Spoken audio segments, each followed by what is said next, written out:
à tous, bienvenue sur le plateau d'INSEM. J'espère que vous avez la forme parce qu'on a une émission très chargée aujourd'hui. Au sommaire, ramène Tati Focus sur cette association qui œuvre pour préserver le patrimoine et les mémoires. Pascal Brescalia et Pierre-Louis Giocanti sont nos invités.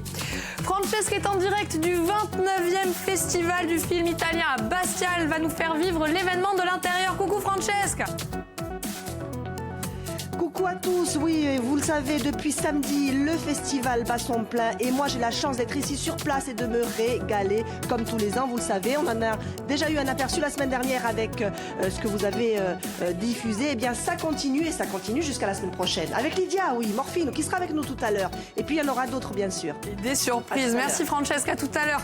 Lisa, bonjour. Bonjour. Avec vous, zoom sur les images sous-marines insolites. Exactement, je vous amène à 20 000 lieues sous les mers. Vous allez faire sombrer nos téléspectateurs, ça promet.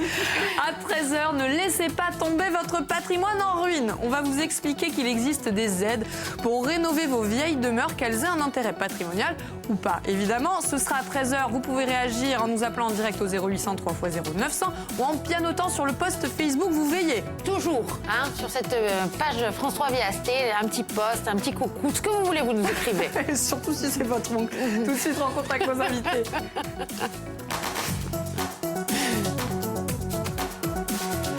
Pascal, bonjour et bienvenue. Bonjour. Vous êtes la présidente de l'association.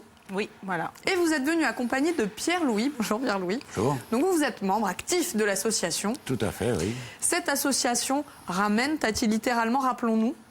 Rappelons-nous, voilà, il ne faut pas oublier notre passé, tout ce qu'ont fait les anciens avant nous, et on essaye de sauvegarder le plus possible avec les moyens que l'on a.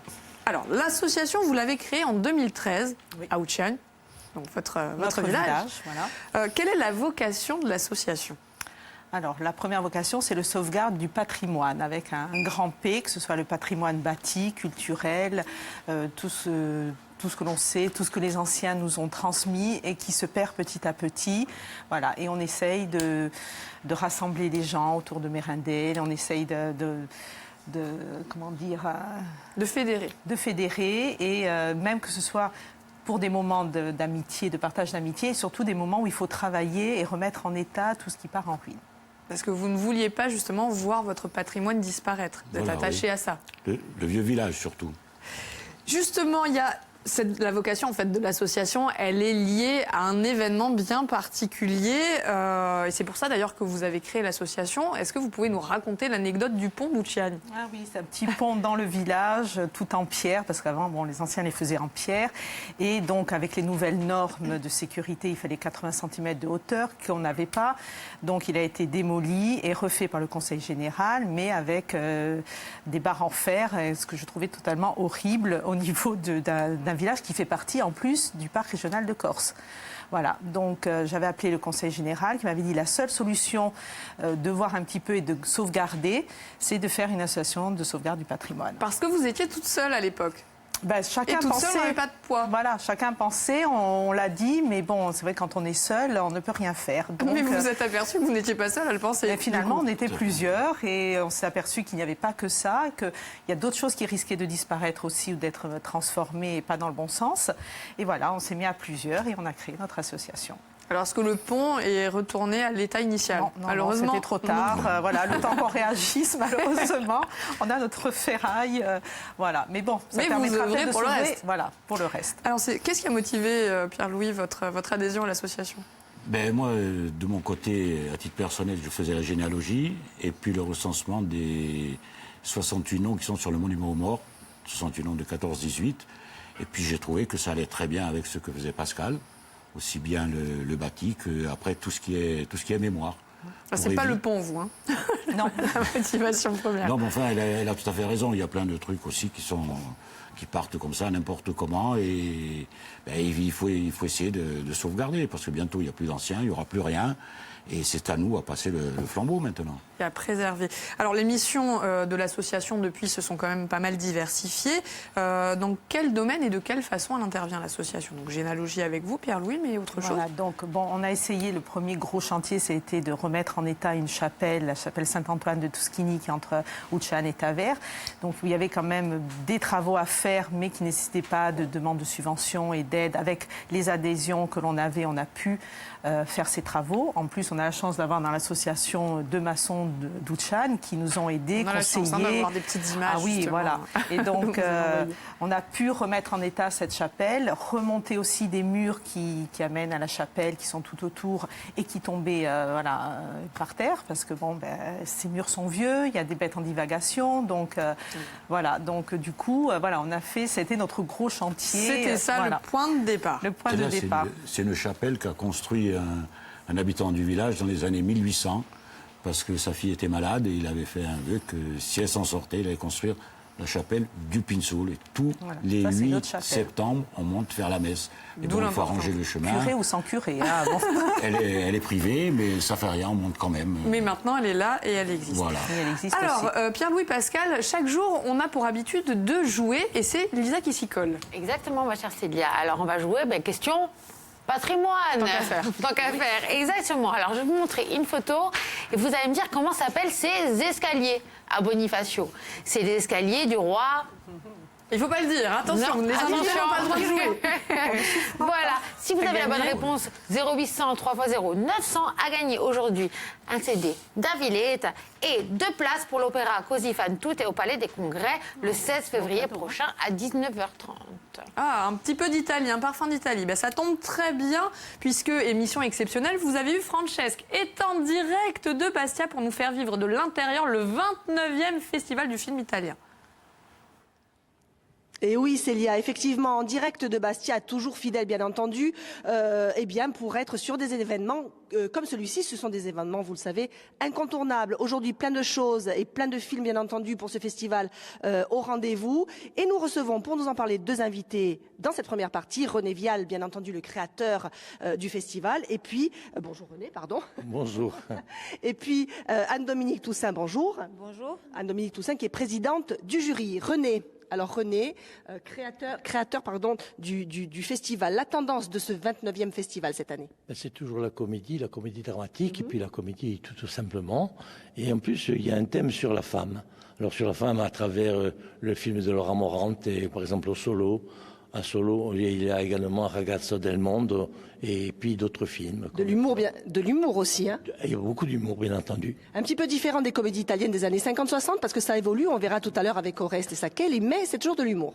Bien sûr, c'est de l'humour. Il y a bien sûr une évolution du cinéma italien, et nous avons la fierté justement de pouvoir démontrer à nos spectateurs et à nos festivaliers qu'ils ont évolué en même temps. D'accord. Pourquoi est-ce que ce festival, René, fédère-t-il toujours autant les Corses? Pourquoi on a toujours envie de venir ici?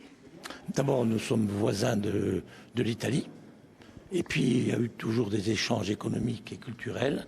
Et puis, il faut se rappeler aussi que la télévision italienne est arrivée avant la télévision française sur la Haute-Corse, et que on a été bercé par la culture cinématographique, par la télévision italienne pendant peut-être 10 ans, qui était relayée par l'île de Cabraia. Merci René. Anne-Dominique Toussaint, vous êtes productrice. Bonjour, rebonjour. Présidente du jury cette année. Alors, il faut vous présenter. Vous avez produit des films français, Le Hérisson de Mona Achache, Alceste à bicyclette avec Fabrice Lucchini, également Tour de France avec Gérard Depardieu. Et puis le cinéma italien, c'est quelque chose pour vous que vous n'avez jamais lâché. Pourquoi est-ce que cet engouement pour le Festival du film italien? Alors pour plusieurs raisons. Alors évidemment, tout le monde est passionné de cinéma italien. C'est vraiment l'origine du cinéma, je dirais même presque. Mais moi, il se fait que j'ai décidé de devenir productrice quand j'étais en Italie. Quand j'avais 20 ans, j'étais étudiante en histoire. Je ne savais pas trop quoi faire de ma vie. Et j'ai eu cette intuition quand j'étais à Cinecittà, quand j'étais en Italie. J'avais envie de devenir productrice. Et puis plus tard, j'ai eu l'opportunité de produire des films italiens, dont un magnifique film que vous connaissez certainement qui s'appelle Respiro, qui a eu beaucoup de succès. Et puis, donc, j'ai gardé énormément de liens avec le cinéma italien, avec des cinéastes. Et donc, je suis extrêmement heureuse d'être ici. Je me régale. Je vois des films toute la journée, magnifiques et des films de la jeune génération des cinéastes italiens. Et c'est donc très très intéressant de voir tout ce qu'ils apportent au cinéma de nouveau. Alors justement, la jeune génération, merci Anne-Dominique, merci à toi René. La jeune génération, on va avoir un extrait justement d'un film qui va être diffusé ce soir à 21h30. Gli ultimi saranno ultimi de Massimiliano Bruno. Regardez, on se retrouve juste après. Tout à l'heure, pardon. Io e Stefano le vacanze se le famo a ottobre, perché costa di meno. Andare a lavorare? No, Ancora, io sotto padrone non ci torno. Poi tornavamo a casa, vedevamo le foto con gli amici, raccontavamo la vacanza. E ci piaceva così. È maschio! È maschio! Oh, è maschio!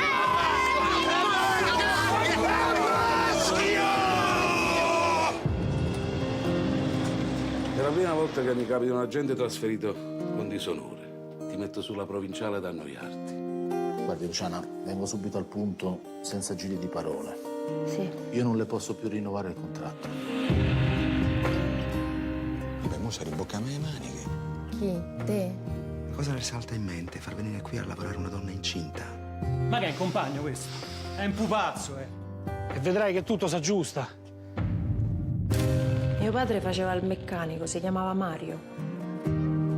Ogni tanto mi portava in collina a vedere il tramonto e mi raccontava le storie. Ma mica Cappuccetto Rosso o Biancaneve. Marione mi raccontava che reagiva. E poi mi prendeva in giro, perché io invece non reagivo mai.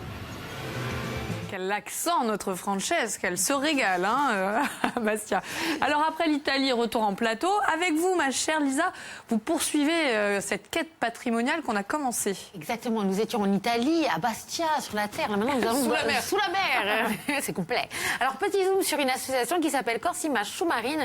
Ça réunit 3 plongeurs, Marianne, Alain et Jean-Pierre, tous les 3 passionnés d'aventure. Alors, ils plongent pour plaisir, pardon, c'est leur devise, c'est sans prétention, juste par passion. Alors on connaît certainement les images magnifiques de décors sous-marins. Ici, ce qui les intéresse, c'est de montrer des endroits un petit peu insolites. Alors ils s'aventurent dans les épaves, par exemple. Alors les épaves ont beaucoup de succès, mais pourquoi, me direz-vous? Il y a une véritable histoire derrière. Pourquoi est-ce qu'il a sombré? Exactement. Fascination presque un peu malsaine. S'il y a une histoire un petit peu tragique derrière, on adore. Comme le Titanic. Regardez, 100 ans après, on est encore fasciné. Surtout vous. Oui, c'est vrai, c'est vrai. J'aimerais bien y aller un jour pour réanimer ce vieux Léo et le faire venir. Il est là-bas encore, hein, il attend. Bref, notre imaginaire peut se raconter 1000 choses entre curiosité et chasse au trésor. Il y en a même quelques-unes, évidemment, hein, en Corse. On a le Mario dans les golfs d'Ajaccio que vous pouvez visiter, ou la barge de Bastia qui repose à 54 mètres de fond. Donc voilà, ces personnes-là, elles descendent près des épaves, mais aussi dans les rivières. Ah oui, ça c'est plus insolite. C'est plus insolite, effectivement. Alors pourquoi? Pour montrer les espèces endémiques. C'est généralement des chercheurs aussi qui les mandatent pour aller capter du coup des petites images des espèces pour mieux les étudier, mieux les comprendre. Parce que c'est ça, après tout. Hein. Cette brigade sous-marine a la vocation d'aller dans les rivières, même aussi le pénitencier de Coty, enfin bon, tous les endroits qu'on n'a pas l'habitude de voir. Je vous invite à voir la vidéo qui s'appelle Le monstre de Tavignane. Tout ça, toutes ces images sont retrouvables sur leur site Corse Images Sous-Marines. Alors, c'est très beau. Chose... Hein. Ah oui, ça sont très très belles ces images. Bon, voilà. C'est magnifique. Petit moment, le grand bleu. Le grand bleu. Une autre initiative. Effectivement, parce que pourquoi faire toutes ces images? Pour prendre conscience de ce qu'il se passe sous la mer et du coup le préserver. Alors quand on voit tous ces trésors, évidemment, on a envie de protéger l'environnement et est né le premier musée sous-marin d'Europe, le 10 janvier dernier. Alors plongeurs et pilotes de petits sous-marins peuvent s'immerger au sens propre, excusez-moi, j'ai du mal aujourd'hui à prononcer les choses, comme au sens figuré dans le Museo Atlantique, situé non loin de Lanzarote, l'Espagne, près des îles Canaries. C'est particulier, dites-moi. Exactement. Alors, toutes les œuvres ont été disposées de manière à reproduire des scènes du quotidien, même les plus basiques soient-elles. Il y a même quelqu'un qui prend un selfie. C'est angoissant, on est d'accord. Alors oui, c'est un petit peu angoissant. Ça fait un petit peu The Walking Dead sous les mers. C'est ça, un peu film d'horreur, donc. Mais l'artiste dit, j'espère que le Museo Atlantico est un moyen d'offrir une meilleure compréhension de l'environnement marin si précieux qui nous entoure et dont nous dépendons tant. Peut-être que l'océan est capable de sauver la planète. Donc voilà, ça laisse à réfléchir. Oui, c'est un petit peu angoissant. Mais comme les épaves, hein, ça fascine à moitié que ça fait peur. C'est une découverte pour vous, Pascal, Pierre-Louis? Vous connaissiez ce musée? J'avais entendu parler déjà, j'avais vu des photos. Ça fait voilà, un ça an m'avait qu'il émerge, impressionné. qui dispose ses œuvres un petit peu partout. Et là, ça y est, c'est enfin ouvert. Hein. Ça a mis du temps quand même. Oui, j'avais déjà vu quelques images. Mais c'est vrai qu'on n'est pas habitué à voir comme ça les statues représentant le quotidien. Et sous l'eau, ça permet de préserver notre patrimoine. Toutes les solutions sont bonnes. Des drames humanitaires, voilà. Il y a plein d'œuvres cachées sous les mers. Merci Lisa pour cette découverte. La mer. Hein. Exactement. Alors on rappelle, Pascal Brescal, vous êtes la présidente de l'association Ramen Tatis. Rappelons-nous, Pierre-Louis Jocante, vous êtes membre actif de l'association, donc pour préserver le patrimoine d'Ucciani, évidemment. L'association, elle a un effet fédérateur, j'ai envie de dire. Elle a presque une vocation sociale, puisque les gens se regroupent. Les gens se regroupent, on essaye, au départ on avait dit une fois par mois, mais bon, l'hiver avec le froid et l'humidité c'est un peu dur, on dépend du temps, donc on essaye de se retrouver au four communal du petit hameau qui s'appelle Crucoli, et donc on allume ce four, ce qui était fait dans les temps, mais bon maintenant le four n'était plus allumé, donc on le rallume une fois par mois, on se retrouve autour du four, chacun apporte quelque chose à faire cuire. Et ce four, il était justement à l'abandon ou pas? Ben oui, il était à l'abandon, plus personne ne l'utilisait. C'est la fête, voilà, vous voyez, donc ça c'est en septembre, donc chacun apporte.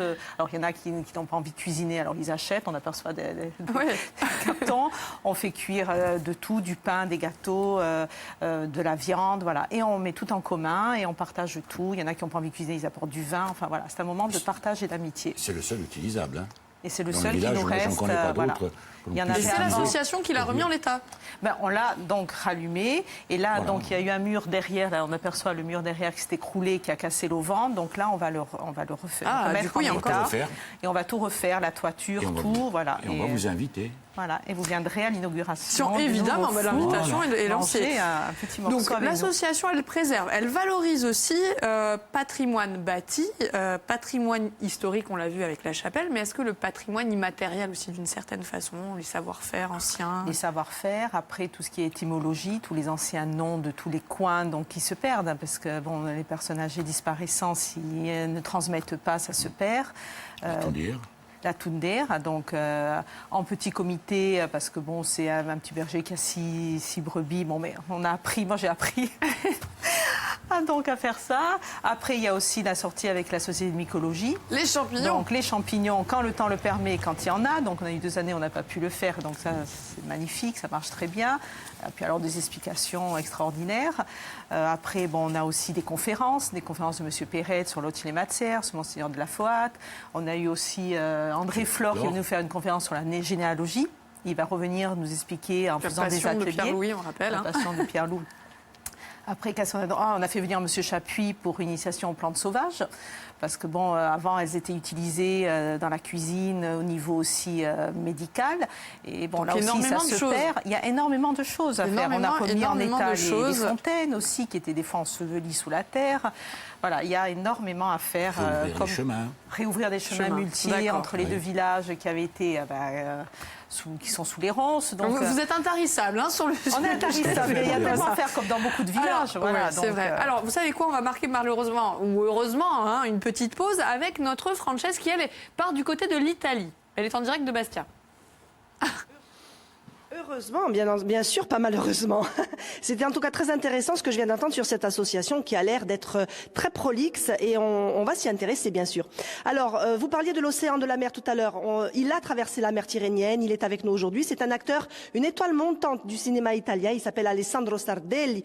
Il a le rôle de Pino Pelosi dans le film de David Griego, La Macchinazione, qui sera diffusé ce soir. Ils sont avec nous aujourd'hui avec notre traductrice fétiche Lydia Morfino. Bonjour à tous les deux. Bonjour.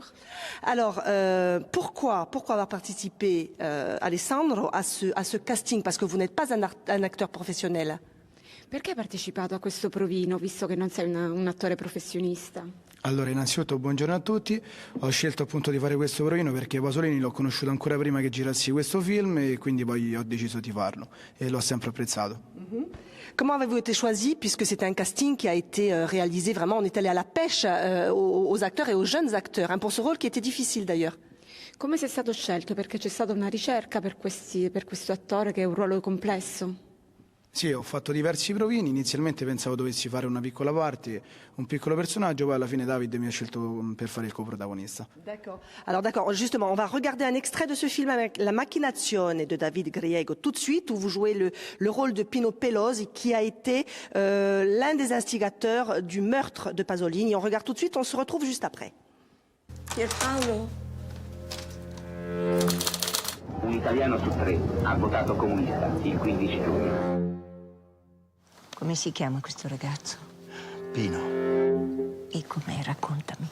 è innocente, mamma, ma ancora per poco. Stiamo per fare un salto di qualità. Sono entrati nuovi soci e gente che sta in alto. È tutto documentato.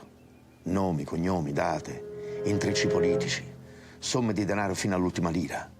C'è un signore al telefono, mi sembra Steinmetz. Steinmetz, Giorgio Steinmetz? È lo pseudonimo di qualcuno che sa tutto su Cefis. Lei non ha capito con che abbiamo a che fare, sa? Non mi tocca! Come si chiama questo film che sta a fare? Si chiama Salò. Ma com'è che vi interessa tanto sto ragazzo? Non capisco. Ho trovato il regista e muore papà attore. Facciamo parte del pischello che ammazza un frocio. Pensa un po'. Io non ho capito che devo fare in tutto questo. Ti è il libretto, c'è sta il nome tuo. È tua la macchina, fregnò. Mi stai dicendo che anche lui ti tradirà? Credo di sì. Allora non ti ama? Alors, La Macchinazione, eh bien, ce soir donc à 19h au Théâtre de Bastia, un film de David Griego, qui est un film en compétition.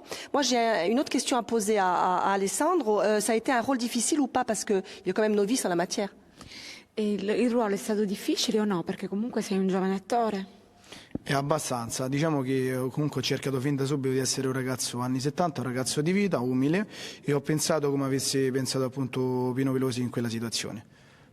Et puis je vais passer la traduction à Lydia, parce qu'on a complètement oublié de traduire. J'espère que, bon, nous en Corse, on a la chance de comprendre un peu l'italien, Lydia. Oui, le rôle était difficile, mais j'essayais de me mettre dans le rôle d'un jeune des années 70, un jeune simple, un peu ingénu, et qui faisait ce type de vie.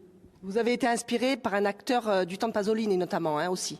Sei stato ispirato da un attore dei tempi di Pasolini, no? Sì, da un attore appunto che veniva scelto per fare diversi film, e che è Ninetto Davoli. Grazie. Oui, c'est un comédien qui a été choisi plusieurs fois par Pasolini pour faire des différents rôles, et Ninetto Davoli. Merci à vous, Alessandro. On vous souhaite en tout cas une très très belle carrière. Je crois que vous êtes en train de tourner un film en ce moment. Stai per girare un film in questo momento? Sì, adesso sono impegnato in un set cinematografico, sto girando un film, diciamo una piccola parte, però il film si chiama Manuel, di Dario Albertino, la sua prima opera. Grazie, merci à tous les deux. On n'a pas le temps de traduire, je suis désolée. On a tous compris que c'est une étoile montante et que Alessandro est en train de tourner un film. On le retrouvera, je suppose, dans le cadre du Festival du film italien et peut-être ailleurs. À tout à l'heure, on se retrouve avec Oreste Saccheli qui sera avec nous tout à l'heure. Exactement, Francesca. On a vu que c'est votre coup de cœur, cet acteur. On va se retrouver pour conclure la deuxième partie d'émission. Alors, pendant qu'elle était en train de nous faire découvrir cet acteur, nous, on a une nouvelle invitée qui nous a rejoint. C'est Katia Maiboroda Cesari. Bonjour. Bonjour. Vous êtes l'experte de deuxième partie, mais si vous êtes avec nous en plateau, c'est parce que le travail de l'association a pour vous une dimension sentimentale. Absolument, oui, effectivement. D'abord, bon, je félicite effectivement l'association Ducciane. Et effectivement, c'est très affectif pour moi, parce que c'est le village de ma grand-mère paternelle, qui est une Mariache, Ducciane. Et effectivement, l'origine du village Ducciane, c'est le village à Mariache. Donc, je Vous salue. aviez envie de saluer ce oui, travail. Absolument, oui. Je les ai suivis. J'ai suivi quand l'article est paru dans la presse, dans le Corse Matin, cet été. Voilà, donc on s'est précipité avec mon père pour les appeler en disant c'est génial.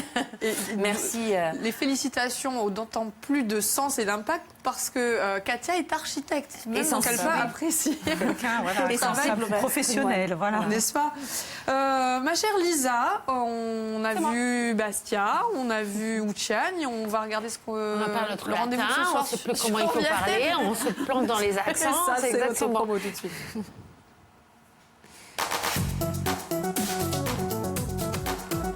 Le générique est venu d'Italie. Hein. C'est ça.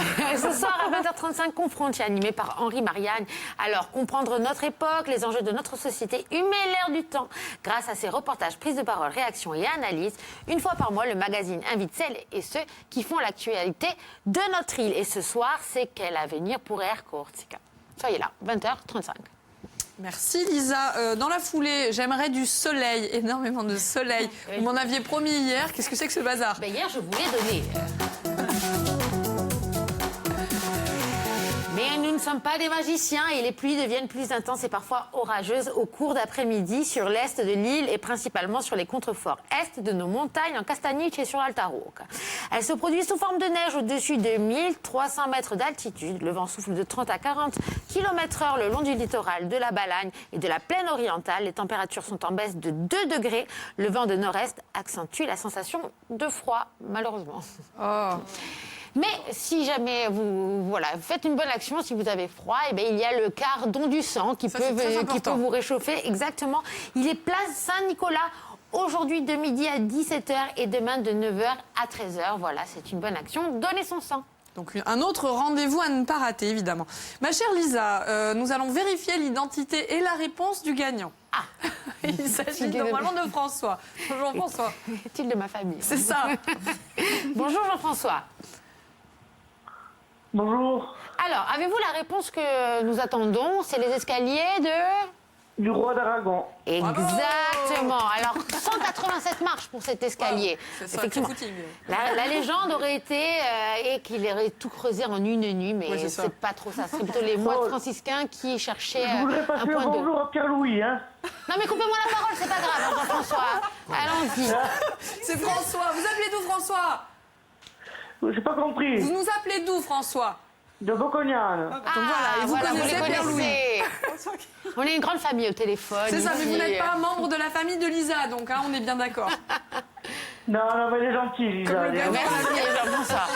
Vous savez quoi, on vous embrasse bien fort, François. On vous donne rendez-vous à 13h. On va garder Katia avec nous pour parler de la réhabilitation des vieilles demeures, qu'elles aient un intérêt patrimonial ou pas. Pascal et Pierre-Louis, on vous remercie d'être venus nous parler de travail de l'association. Ramen Tati, rappelons-nous, c'est extrêmement important. Et rappelez-vous que nous, on se donne rendez-vous à 13h après le journal qui est présenté par Dominique Spinoz. À tout à l'heure.